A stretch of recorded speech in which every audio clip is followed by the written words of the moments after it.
जो माँ का पाँव छूता है वह कभी बदनसीब नहीं होता है, जो पिता का पाँव छूता है वह कभी गरीब नहीं होता है, जो बहन का पाँव छूता है वह कभी चरित्रहीन नहीं होता है, जो भाई का पाँव छूता है वह कभी गमगीन नहीं होता है, और जो गुरु का पाँव छूता है वो जैसा कोई खुशनसीब नहीं होता है।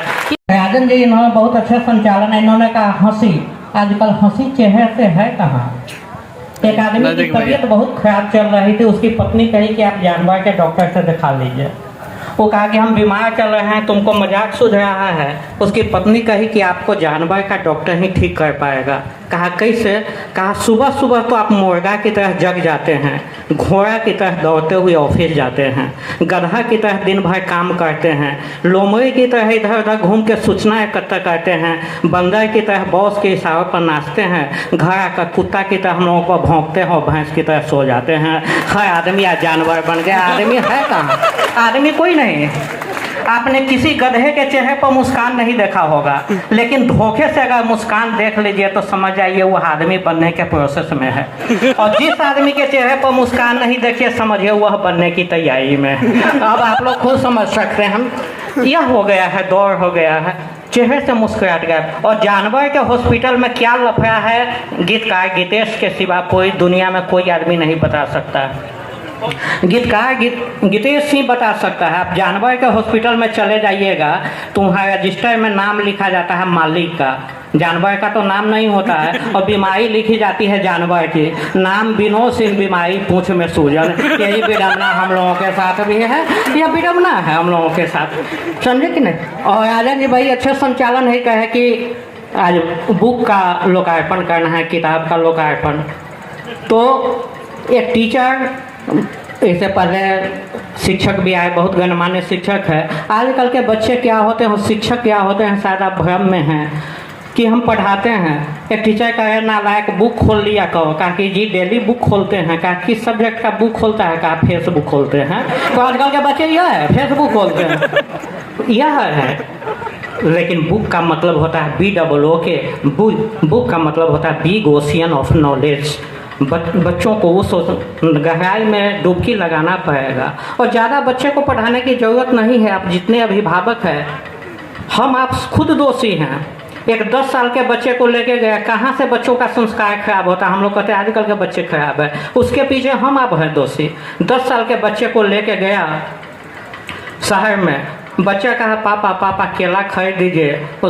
पापा उसका कहता है केला नहीं केली है, केला तो पंजाब में मिलता है। आगे गया, कहा अंगूर तो खरीदो। कहा अंगूर नहीं अंगूरी है, अंगूर तो पंजाब में मिलता है। अब देखिए बच्चा के माइंड में पंजाब सेट होता गया। आगे कहा खीरा तो खरीदो। कहा खीरा नहीं खीरी है, खीरा तो पंजाब में मिलता है।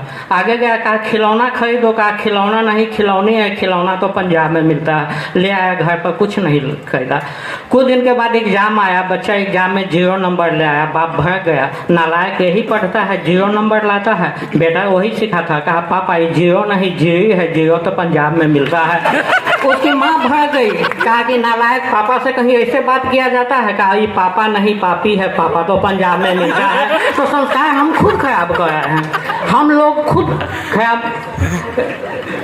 अब आजकल के बच्चे क्या है, सर को भ्रम होगा किसी को कि नहीं बच्चा है। नहीं, टीचर पूछा कि बताओ 1 किलो रुई और 1 किलो लोहा दोनों में भारी कौन होगा? बच्चा कहता है कि जी लोहा। कहा नालायक पूरा मैथ पढ़ाए हुए बर्बाद कर दिया, दोनों सेम वजन का है। 1 किलो रुई भी है, 1 किलो लोहा, तो लोहा भारी होगा। टीचर ओल्ड मॉडल का, लड़का तो 5G। लड़का का जवाब सुनिएगा, लड़का कहता सर लोहा नहीं भारी होगा। तो ऐसा कीजिए आप 1 किलो रुई फेंके हमको मारिए, 1 किलो लोहा फेंके हम आपको मारते हैं, पता चल जाएगा कि कौन हल्का है कौन भारी है। तो यह बच्चे आजकल का होते हैं। और कहीं ना कहीं इसमें हमारी आपकी भी गलती है। कोई अपने बच्चे को नहीं कहते होंगे कि हिंदी का ट्यूशन पढ़ना, अपने हिंदी का ट्यूशन नहीं पढ़ेगा, महापुरुषों के बारे में कहाँ से जानेगा, अपनी सभ्यता और संस्कृति के बारे में कहाँ से जानेगा। हम बच्चे को कहते हैं मैथ का कौन पढ़ाता है, मैथ का टीचर खोज लेना। मैथ वाला जाते ही पढ़ाता है x बराबर मान लो, वो बाप के तो मानता ही नहीं है, तुम्हारी क्या मानेगा। इसलिए हमारी गलती है, हमें खुद मूल्यांकन करना होगा। और ज़्यादा बच्चे को पढ़ाने की जरूरत नहीं है। अब इतने अभिभावक बैठे हुए सभी बुद्धिजीवी हैं, 5 वाक्य ही अपने बच्चे को पढ़ाइए, सिर्फ 5 वाक्य पढ़ाइए। जो अपने माँ का पाँव छूता है वह कभी बदनसीब नहीं होता है। जो माँ का पाँव छूता है वह कभी बदनसीब नहीं होता है। जो पिता का पाँव छूता है वह कभी गरीब नहीं होता है। जो बहन का पाँव छूता है वह कभी चरित्रहीन नहीं होता है। जो भाई का पाँव छूता है वह कभी गमगीन नहीं होता है। और जो गुरु का पाँव छूता है वो जैसा कोई खुशनसीब नहीं होता है। यह सिखाना। लेकिन हम लोग तो भ्रम है, देखते हैं कि कौन हाई फाई स्कूल है, इंग्लिश मीडियम है, हिंदी से भागते हैं हम लोग। और दोनों में क्या फ़र्क है? तो समय कम है, फिर कभी सर बुलाएंगे, राजन जी लोग बुलाएंगे तो मैं आऊँगा। हम लोग कहाँ गलती करते हैं? भ्रम में है। एक आदमी 10 लाख रुपया दे के एडमिशन कराया अपने बच्चे का बड़ी हाई फाई स्कूल में, 10,000 का महीना। 3 क्लास में पढ़ने वाला बच्चा पहला ही दिन आया, रात में सोने समय कहता है गुड नाइट मम्मी। माँ खुश कि 10 लाख लगा तो लगा, एक दिन में बेटा इतना कटसी निभाता है, संस्कारी हो गया। बड़ी खुश होकर कहता है गुड नाइट बेटा। 2 मिनट के बाद बच्चा कहता है गुड नाइट पापा। बाप भी खुश, लगा 10 लाख लगा, आगे भविष्य रोशन ही रोशन है। वो भी बड़ी खुश होकर कहता है गुड नाइट बेटा। 2 मिनट के बाद बच्चा चिल्ला के कहता है उस समय से मच्छर काट रहा है, हम गुड नाइट मांग रहे हैं, ना मम्मी दे रहा है ना पापा। वो तो गुड नाइट कौन मांगता है? हम आप भ्रम में। बच्चे में इंटेलिजेंसी है। एक बाबा, एक दादाजी अपने पोता को लेके बैठे हुए थे, 10 साल के पोता को लेके। कहा कि दोनों खेल रहे थे, उसी समय उसके पोता के स्कूल के एक टीचर आ रहे थे। दादाजी कहते हैं पोता को, आज फिर तू स्कूल से भाग आया, सर तुम ही को खोजने आ रहे हैं, जल्दी से छुप जाओ, आज तो कोई बहाना बना देंगे लेकिन कल से जाना। अब 10 साल का पोता कहता है दादाजी हम काहे छुपे, आप छुप जाइए, हम तो स्कूल में कह के आए हैं दादाजी का देहांत हो गया, वो छुट्टी मांग के आए हैं। यह बच्चे भ्रम में, समझे कि नहीं? इसलिए ये इंटेलिजेंस है। यह बच्चों को यह मत समझिए कि क्या है। अधिकतर पदाधिकारी हमारे मित्र होते हैं। मैं बता दूं, जो टीवी पर देखते होंगे गीतकार गीतेश, मैं वही हूँ। अक्सर हमारे गीत को लता जी से लेकर उदित नारायण तक सभी गा चुके हैं। साथ साथ इंटरनेशनल अवार्ड मिल चुका है, नेशनल अवार्ड मिल चुका है। और ललित बाबू का तो ऐसा है हमारा कि आज सभी कार्यक्रम 3-3 व्यस्त कार्यक्रम छोड़ के यहाँ आना ही पड़ा है। तो इनके चलते आज आए हैं, तो आप लोगों के भी दर्शन हुए। तो हम लोगों को यह बनता है कि कहीं ना कहीं हम लोग उपेक्षा करते जाते हैं अपने लोगों को। और सर हिंदी और इंग्लिश वर्णमाला में क्या फ़र्क है आप लोग भी जान जाइए। दोनों वर्णमाला फल से शुरू होता है। हिंदी में अ से अनार होता है, इंग्लिश में ए फॉर एप्पल होता है। लेकिन फ़र्क कहाँ हो जाता है?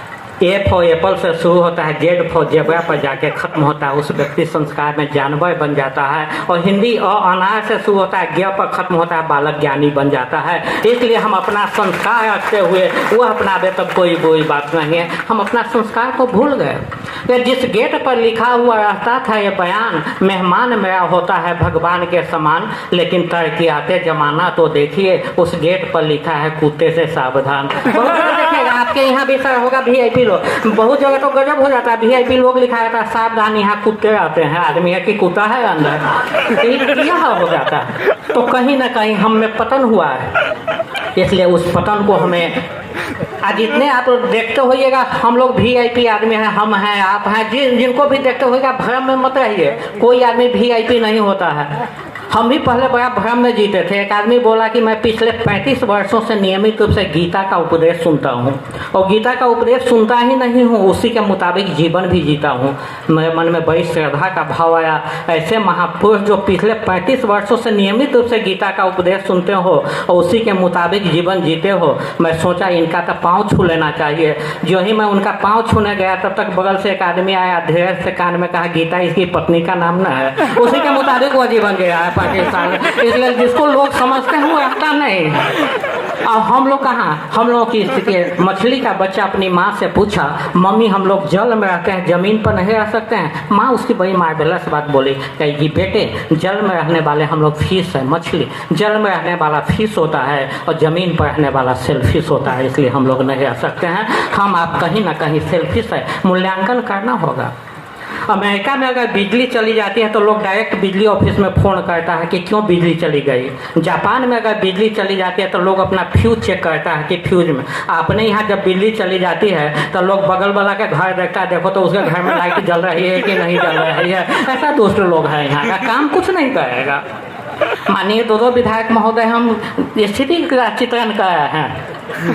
और हम लोगों के साथ फितरत क्या हो गई, हम आप सभी जो लोग हैं, रेलवे स्टेशन पर एक गाड़ी ट्रेन लगी हुई थी, प्लेटफॉर्म पर पेपर बेचने वाला पेपर बेच रहा था, और ट्रेन में जो बगल में बैठा था खिड़की साइड में पैसेंजर, वो देख रहा था, पेपर नहीं ले रहा था। जब ट्रेन सीटी मार दी, चलने लगी, तब कहता है पेपर वाला इधर सुनो। तो कहा क्या बात है, कहा पेपर कैसे देता है, कहा 10 रुपया।